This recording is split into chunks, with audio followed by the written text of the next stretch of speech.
खुलुमबाय नोंथांमोनखौ बयखौ बरायबाय दिनै 13 सेप्तेम्बर 2023 बारायजायो बुधबार फैदो दिननि खौरांफोरखौ बेखेवनोसै।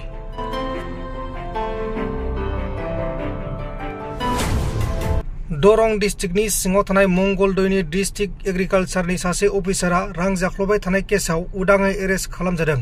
अदेबानि रां लाबाय थानाय समावनो उदाङै एरेस्ट खालामजादों। हमजानाय अफिसारनि मुङा जाबाय बिद्युत कुमार तालुकदार आरो बियो सासे मानसिनिफ्राय ट्रेनिंनि मुङाव रां जाख्ल'दोंमोन।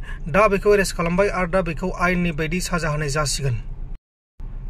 गुवाहाटी नोगोरमानि सिङाव थानाय पान्जाबारिनि गंसे रिहाबिलिटेसन सेन्टाराव रिहाब सेन्टाराव सासे बर' सुबुंखौ थैना थानायाव बोखांनो हादों। थैनाय बर' सुबुंनि मुङा जाबाय भास्कर मुसाहारि आरो बियो टेरेसानिफ्राय अदेबानि बिल्डिंनि टेरेसानिफ्राय गोलैनानै थैदों होननानै खौराङाव फोसावनाय जादों। दा बे जाथायनि सायाव नायबिजिरनाया सोलिगासिनो दङ। पंकज लाहारी आरो राजा नार्जारी बिथांमोननि गोख्रों नाजानायजों क'क्राझार डिस्ट्रिक्टनि सिङाव थानाय दतमा ओनसोलाव मोसा सावथुनखौ बेखेवबाय। अननाय बिराद गोजोननाय मोनबाय। ओमफ्राय बेवहाय आंखौ एक्टिं खालामनो थाखाय आदा राजा डाइरेक्टर आदा राजायाहाय बेखौ आंनो चान्स होनायनि थाखाय आङो बेखौ साबायखर बावनो सानो। बेनो आंनि गिबि मुभि सावथुन फुल मुभि माने फुल सावथुन आरो बिराद गोजोननाय मोनदों एक्टिं खालामनो मोननानै आरो नायनानै दिनै बिराद मोजां मोनबाय आरो शुटिंनिफ्रायनो आङो बिराद एक्साइटेडमोन आंनि मुभिखौ नायनो थाखाय।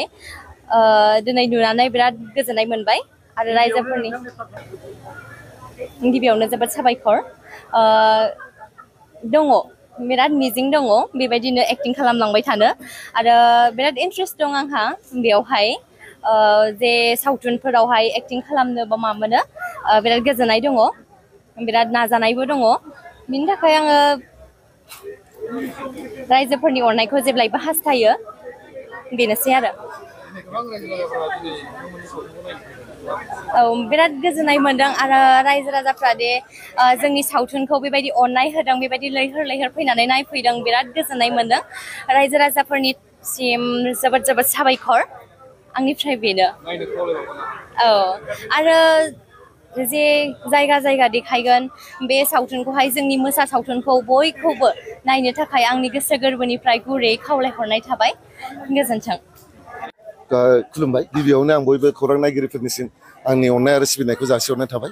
दिनै जोंनि मोसा सावथुनखौ नायखांनानै गोबां रायजोफोरा जोंनो अननाय जासिदों।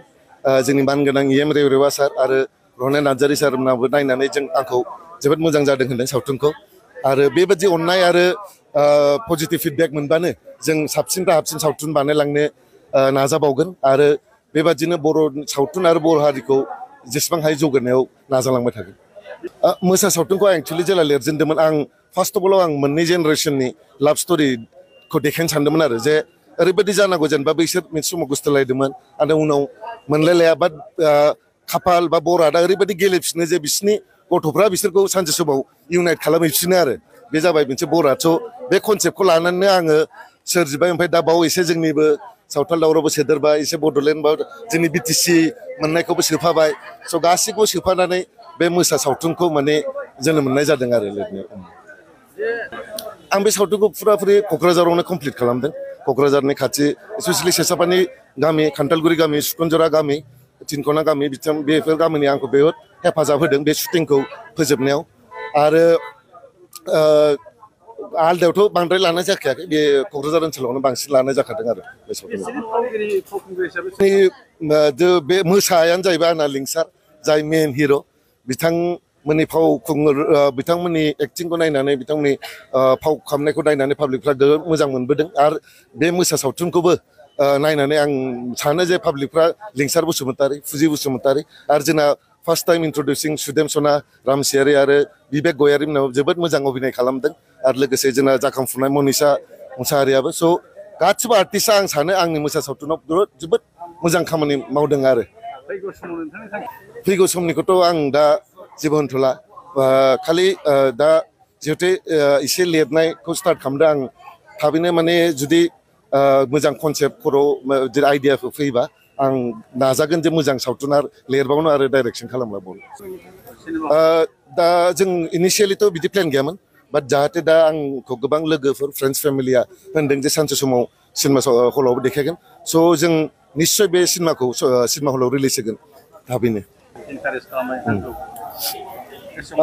आंथ' गिबियावनो माने रायजो राजाफोरखौ आंनि गोसो गोरबोनिफ्राय सिबिनाय आरो अननाय बाहरबाय मानोना बिथांमोननि अननाय मोनदांब्ला सावथुनाबो देरनो हाखाया रायजो राजाफोरनि सापर्ट आरो बिसोरनि बै फिडबेक आरो बिसोरनि बे क'पारेसन मोनबासो जों सावथुनखौ देरहोनो हाखायो स' आं बयबो रायजो नायगिरिफोर जायफोर दिनै प्रिमियार श'आव फैदों आरो लोगोसे गोबां जिल्लायावबो दिनै मोसा सावथुनखौ देखायदों स' गासैबो जिल्लानि नायगिरिफोरनिसिम आं आंनि गोसो गोरबोनिफ्राय रोजा साबायखर बाहरनाय थाबाय गोजोन्थों नोंथांमोन दिननि खौरांफोरा बेखिनिल'मोन बेखिनिसिम नायनायनि थाखाय नोंथांमोननिसिम रोजा साबायखर गोजोन्थों एसेनोसै जय बर' हारिनि